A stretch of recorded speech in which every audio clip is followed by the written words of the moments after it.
friends, Amber Stormberg here. Welcome to my office. I'm here today with Renee Stuart from Colton Mortgage, and we're going to be discussing a couple great topics about why it's important to buy a home and why it's important to use a local professional. Renee, tell us a little bit about yourself. First of all, thank you so much for having me. Absolutely. It's an honor to be here. So I've been in Nashville for a little over 20 years. Moved here. I was in the mortgage business when I originally moved here, and of course things have changed quite a bit in that. Yeah. And then why I absolutely love Nashville. I'm in love with Nashville. I think everybody else is too. Right? That's why we're one of the most relocated Sought cities. after, Yeah, cities. right? Yes. One of the things that I love most about Nashville are the parks. I love to get outside and trail run at Percy Warner. I live pretty near Radnor Lake, so I'm often hiking out there too. I have 4 kids, so it's nice to be in a family oriented city, and and then too, you know, in our business, Nashville's a great place to be as well. Yes, absolutely. It is very, very busy, as I know you're busy. And one of our things that we want to go into today is, you know, we work with a lot of younger buyers, or I know there's a lot of buyers out there that are under the age of 40 and think that they can't buy a home right now.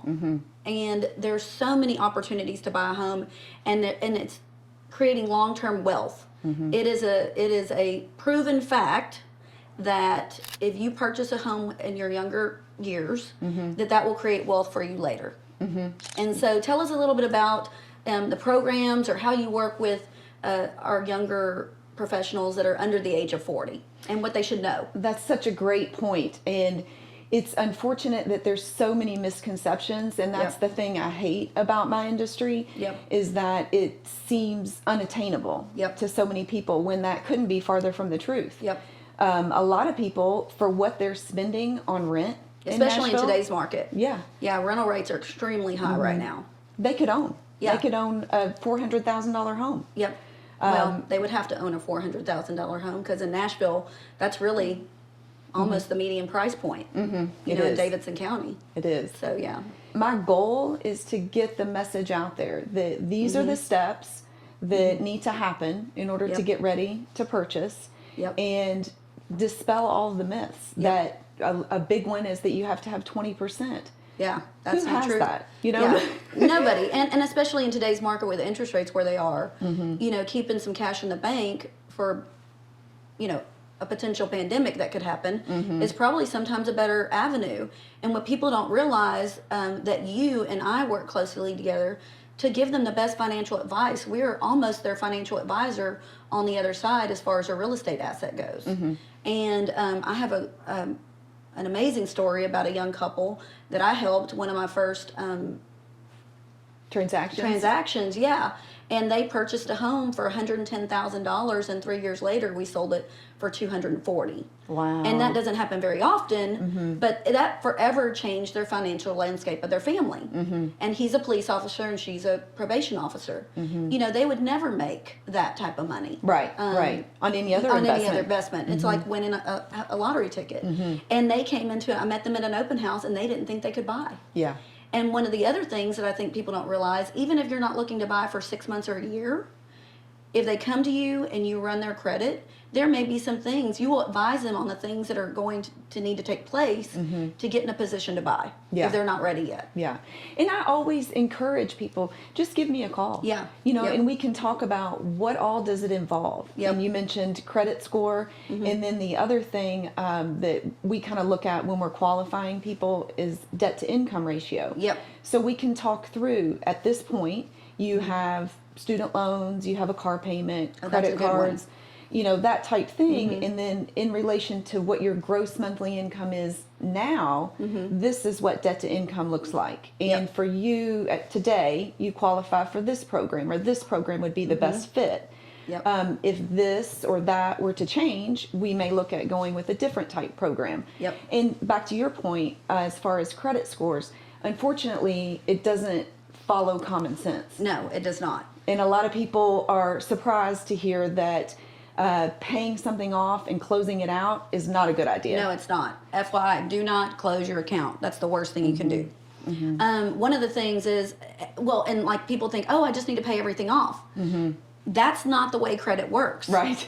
And so that's why I tell every single client, call Renee and let her tell you what are the things that you need to do in order to be the best buyer out there. And I understand it's a very vulnerable place to be. Yep. To say but I just have to reassure everyone I've seen it all. Yeah. You know, Yep. and it's just part of the process. Yes, it is. So just talking through it and getting a game plan together is your best first step. Absolutely. And we can talk about interest rates right now really quick, just because I know everybody is hovering on interest rates. I just had a VA close at 2.5% on a 30-year fix, which is amazing. First-time home buyer. You know, he just got out of the Marines. He has his young family. I said, you have forever changed the landscape of your future, because that's an assumable mortgage. Right. And, you know, that could be a great rental property for him later, because it will probably always cash flow at that interest rate. Yes, So, exactly. I mean, these are historically low interest rates. I know the national average over the last 30 years is 8%. Yeah. So let's put that into perspective, you know, when you really think about it. Yeah. I mean, so if you'll share a little bit about, you know, where those are and what you're seeing in the market today. Yeah. So we're seeing a lot of people that maybe a year ago, 2 years ago, could have qualified for a $400,000 purchase price. But with the lower interest rate now, they can get into a $500,000 home at the same monthly payment because that interest rate is lower. So again, historically low rates make it a good time to, one, purchase, or two, refinance. Perhaps you want to take out some cash from your existing property to buy something else. You can do that. So lots of opportunity with the historically low rates. It makes it a good time to get in. What do you think the timing is for these rates to stay in this area? I wish, you know, if I could forecast that, I probably wouldn't be here. I'd be at the beach, you know. But historically, the way they've trended, I don't see a huge increase on the horizon. All of the people that watch the market for us, all indications say that they're going to stay pretty steady. But, you know, it's been a very volatile year. So, which is really, I mean, I personally, and I think you can speak for your company, we've had one of the best years we've ever had, even with inventory being extremely low. You know, the interest rates are still driving it. So I don't see our new administration coming in and making massive changes right out of the box. At least to mortgages. Right. And so what all the analysts that I follow are saying is that we should be trending for the next 2 years somewhere in the same range, you know, obviously going up and down a little bit, but again, as a reminder, you know, the average is 8% over the last 30 years. And I tell my younger buyers that because, you know, they only know 4% or less. They're spoiled. They're spoiled in the sense, and not that they're spoiled. It's just since they've come into the marketplace, they don't know anything over 4%. Well, that's not reality. Big picture. And so I have a 26-year-old son, and half of his friends are buying right now because you know, they come over for chili and football on Sunday, and I'm like, guys, why aren't you buying? You're renting for $2,000 a month. Let me show you what you can get into. And the same for, you know, I have a 26-year-old daughter. She and her husband bought a little over 2 years ago. And same thing. They, when we laid it out for them and showed them for as little as 3% down, you could own a home for less than you're paying for that apartment you're renting right now. So they're in, and now they've caught the bug and thinking a little bit about maybe we rent out the house that they live in now and buy something else. And that just keep moving forward. That's how you create wealth. Exactly. The most wealthy people in the United States, majority of them are in real estate, if you look at it. So it is still by far the best place to invest. I'm a little partial. I've been doing this for 26 years. You brought up a good point about the inventory being low. One of my best memories with you guys, you had a client moving in from California and couldn't find exactly what they wanted. So you sought it out. People that didn't even know they were going to sell ended up selling to that client. It's amazing what people can discover. You found the perfect property. Yep. They sold and got in. Your clients from California got in, and then we helped the people that had to move out of that one into their next property. Yeah. And then it just carried on from there. In that it was his son. Okay, who, that's at right. 19, Yep. Bought his first house. Yeah, that's amazing. So if I would have bought a house at 19, where would I be today? Right. Not sitting here with you. I would be on the beach too. Yeah. Oh my goodness! Wow. I always say that self-discovery is an amazing thing. You know. And pausing always makes that happen sometimes, and we will go out there and find a house. I'm not afraid to knock on a door by any means to find a house for sure. Going back to I want to talk a little bit about, I know you guys are going to be launching here pretty soon a down payment assistance program. Yes. So that's and there's some other programs out there that a lot of people don't know about. And again, for this under 40, I know we're kind of staying on this topic a little bit, but it's so important to invest now in the under 40. And even if you don't have a ton of money down, if you get a little bit higher interest rate or something at 3.5, and you put zero, you have no out-of-pocket expense, but your mortgage is still less than what you would be renting for, and you're creating an asset. You know, tell us a little bit about that program. There's so many different avenues. Yeah. You know, and that's what, there's a lot of different programs, and our buyers are not going to fit into, you know, we can figure out which one's going to work best for their goals. Yep. So you mentioned we are about to launch, it'll be the Colton Affordable Purchase Program, CAP. It's a forgivable 5-year second, basically, that will help people cover their down payment costs. Awesome. So that could be That's 100% huge. financing. Now, Yes. I know that, so you just said second, so is it, I know that they've done away with second more equity lines right now, is that correct? It's most have. Okay. Yes. Okay. Yeah. So how would that work exactly? Just a little synopsis of what that looks like. So they will not have a payment. You could almost think of it as a silent second. Okay. It's coming from what you would consider a second mortgage, but they won't have any payments on it. Okay. And where it is different from other programs that are out there right now, it will be forgivable after 5 years. So each year, 20% of it goes away. So they're basing it on second loan appreciation, essentially. Yeah. Is that how so it's working? that in 5 years, it's forgiven, and then if they were to sell the home after 5 years, you know, they're just looking at that first mortgage that they would need to pay off. The original balance. Yeah. So it just kind of helps people get in. One of the best loan programs out there, and it's kind of a well-kept secret, is the VA program. Oh gosh, yeah. 100% financing. Yeah. And a lot of people are under I've had veterans that don't even realize that they have that benefit available to them. It's amazing. So that's, again, where I always encourage people, if you are a veteran, you know, reach out and I'll look up your certificate of eligibility and we'll talk about what we can do. Yep. So a veteran loan is honestly the next best thing to cash. Yes, it really is. It really is. And that's what, when I'm working as a listing agent and selling a house, you know, even advising the seller on what that looks like for a VA, it is almost like cash because you know, it's backed by the government. Right. And it's a great loan. My son is a veteran. He is a Marine, and I can't wait for him to start investing. And I've had, we absolutely support and love our veterans and will help them get into the houses that they need and want.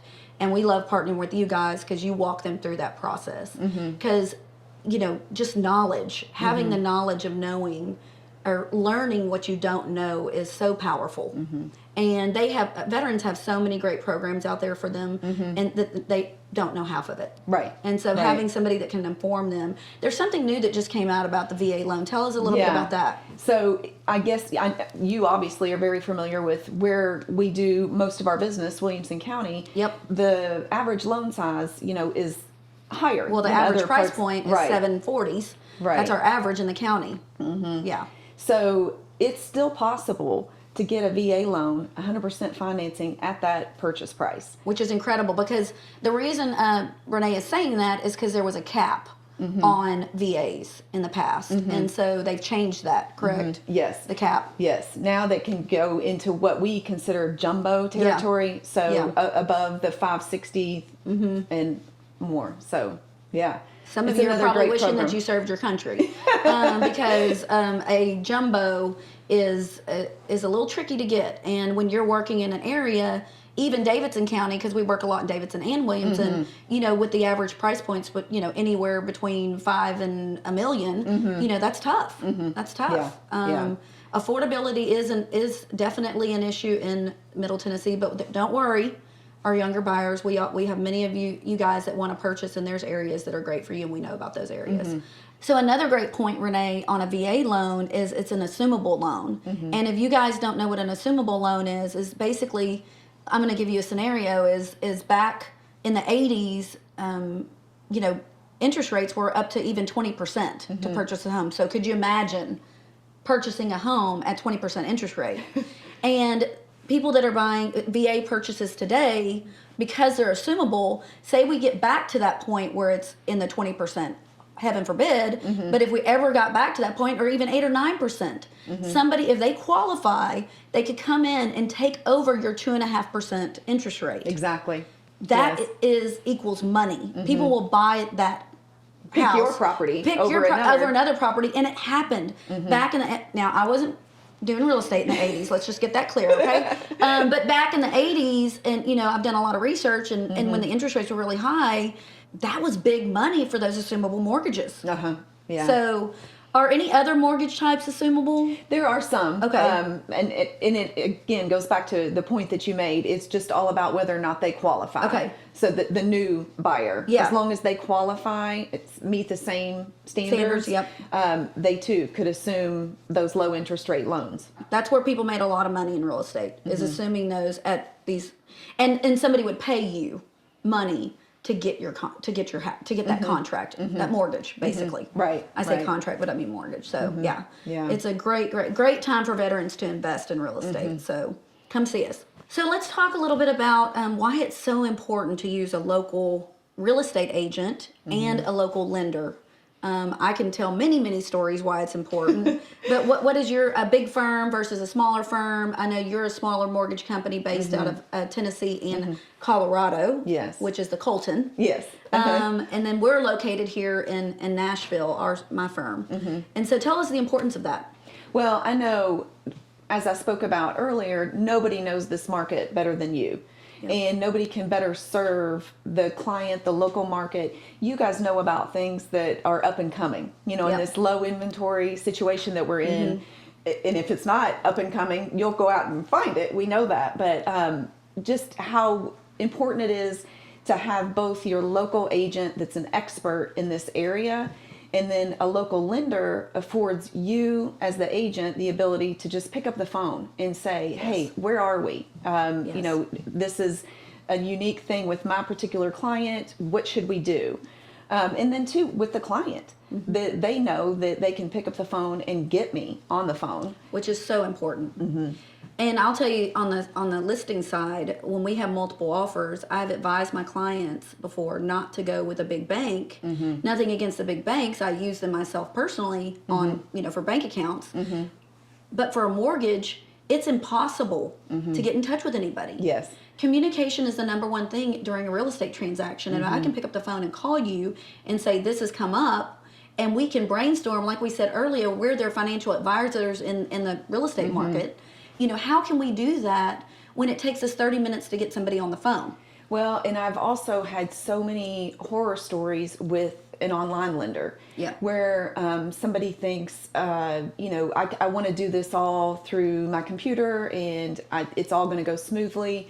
And unfortunately, it happens where they'll charge an upfront fee.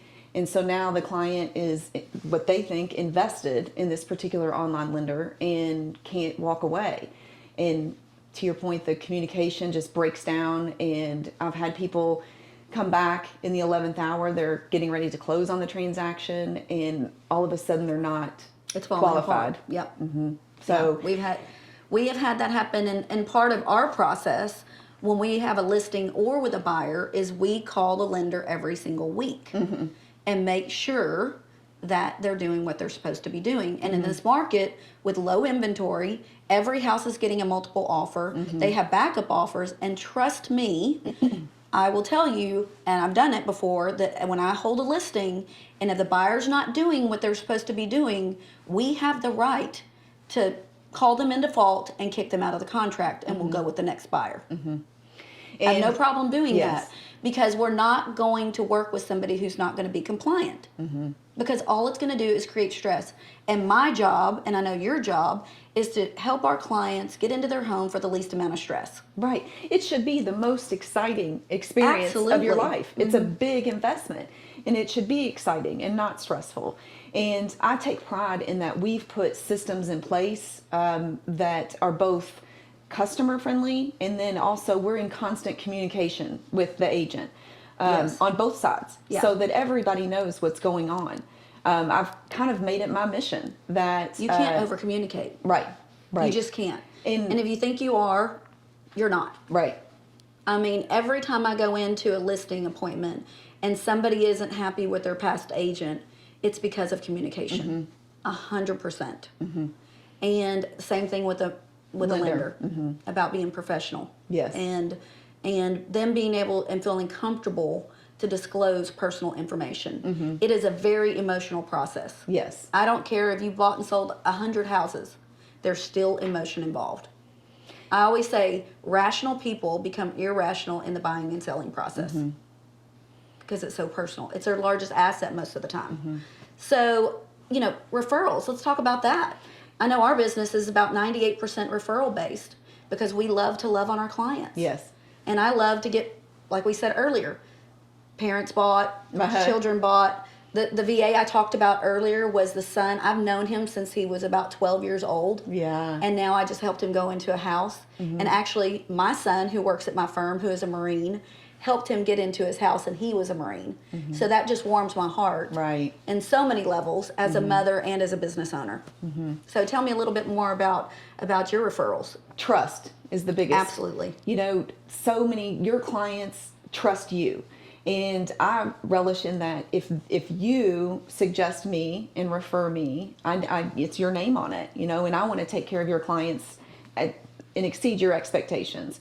So I've had that happen a lot I have partners that refer business to me, and then clients that I've done loans for. They'll say, call Renee, she'll help you, she'll walk you through the process.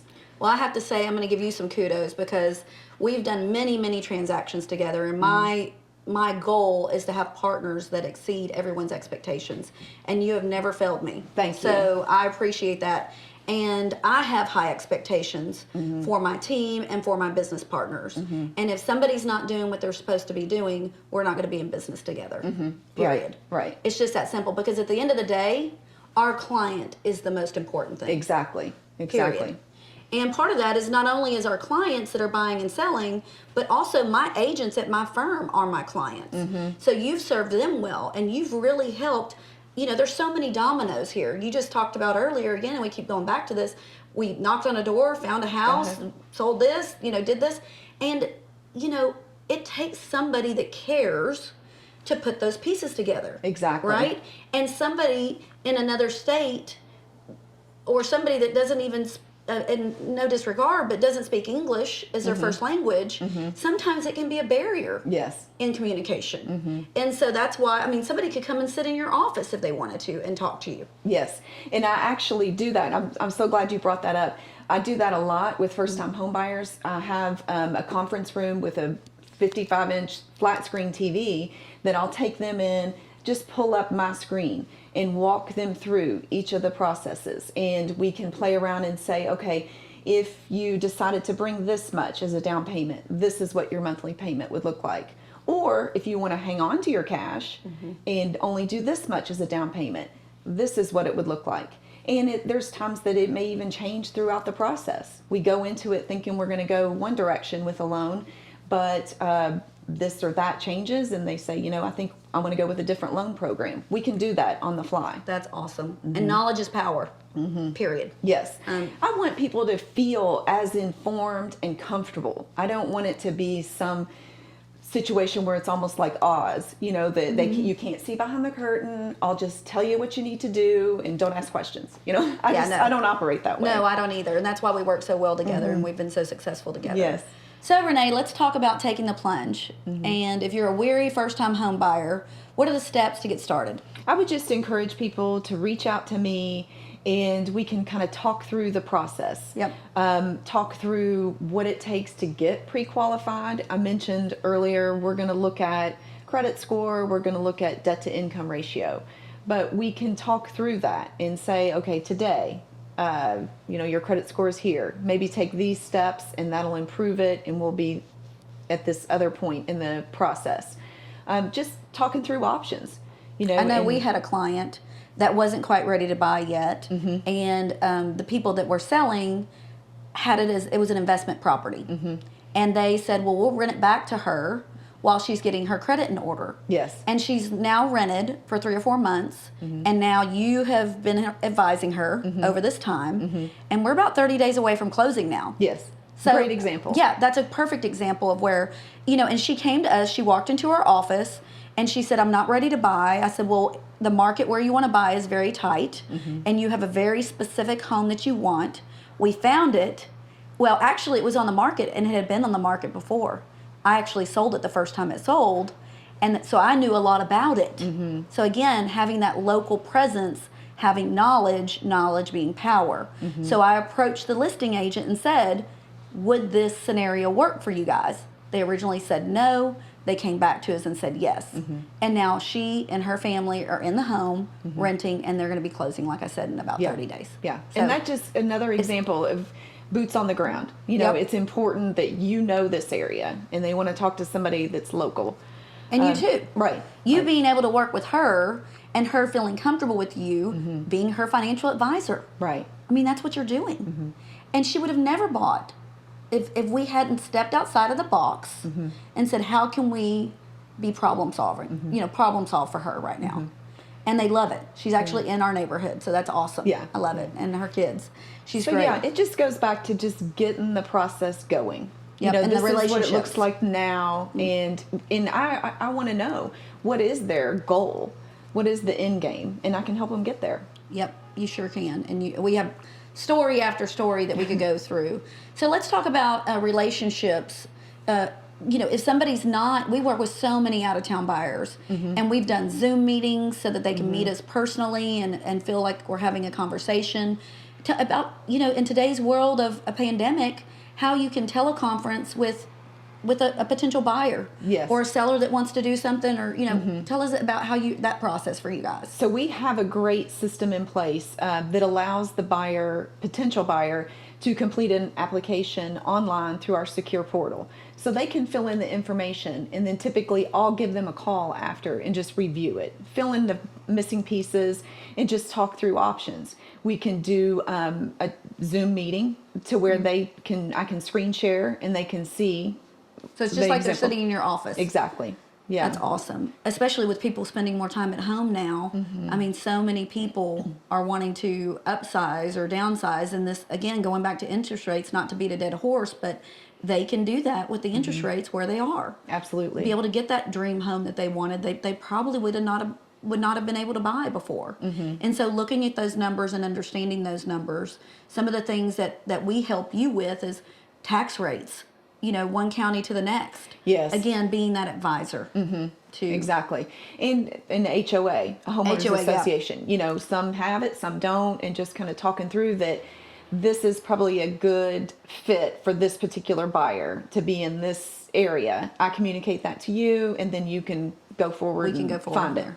And that's importance of collaboration and communication. Those two factors. Thank you for joining me in my podcast, Dear Life, Business and Beyond. And thank you, Renee, for being my guest. We'll see you next time.